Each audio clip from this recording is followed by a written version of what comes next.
Sylvain étiquette des enveloppes pour une association.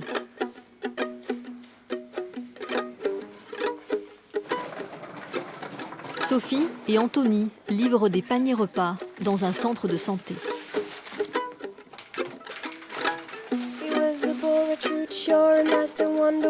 Arnaud pose des antivols pour un supermarché.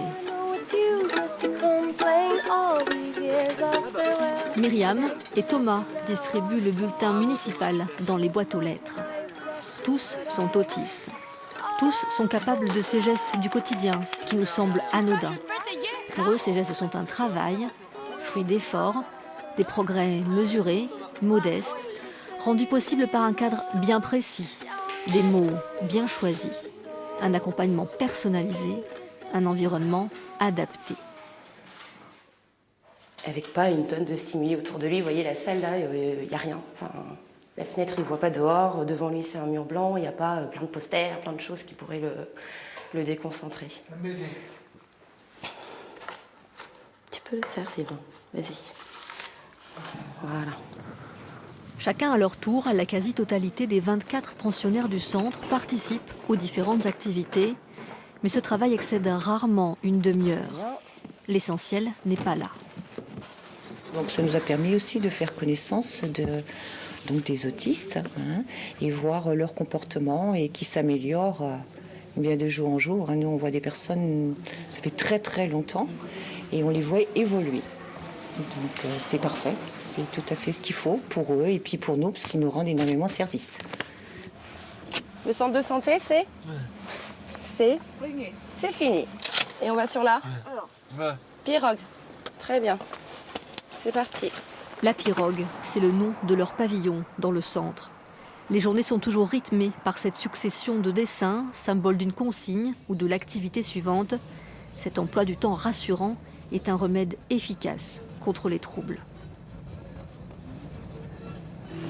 Pour Arnaud, chaque mardi après-midi débute ainsi par un trajet en bus avec son père. Bonjour monsieur. Bonjour monsieur. Je veux deux tickets. Deux monsieur. Deux s'il vous plaît, oui. Et plus on prendra le bus, plus il fera d'une façon naturelle. Mais là, au moins, ça lui apprend la vie, quoi. Et nous, on a toujours fait en sorte qu'il soit le plus près des réalités. Depuis qu'il est tout petit, on l'a toujours emmené partout. Bien sûr, ce voyage a un objectif. Arnaud se rend à son travail. Cela fait 3 ans déjà qu'il est accueilli dans ce supermarché. On cherche. Contrairement à tout ce qu'on peut imaginer, penser, contrairement à toutes les peurs qu'on puisse avoir au départ, parce que quelqu'un d'autiste au départ c'est impressionnant, il a fallu nous expliquer quand même, quelqu'un qui ne coordonne pas ses gestes, ses paroles, etc. On n'a jamais eu un commentaire de rien, personne.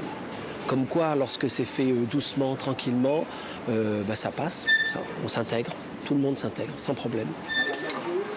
Il est très, très demandeur au niveau du travail, il aime beaucoup se rendre utile, il est très serviable. Donc il a tendance à en faire beaucoup parce que pendant le week-end, normalement, c'est du repos, mais lui, il continue à travailler, à faire beaucoup de choses.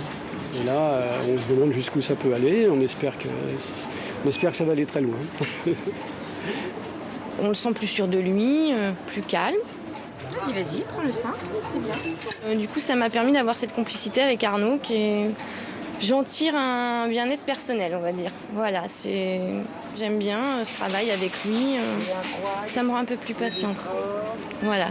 Du coup, la patience avec Arnaud, elle vient comme ça. Puis le fait de le voir progresser, c'est génial, quoi. Complètement. Donc voilà. Des progrès récompensés, Arnaud a décroché un stage de 3 semaines dans une usine du nord de la France. On se dira Au revoir. voir. Mais c'est pas l'heure, Arnaud. Se dira.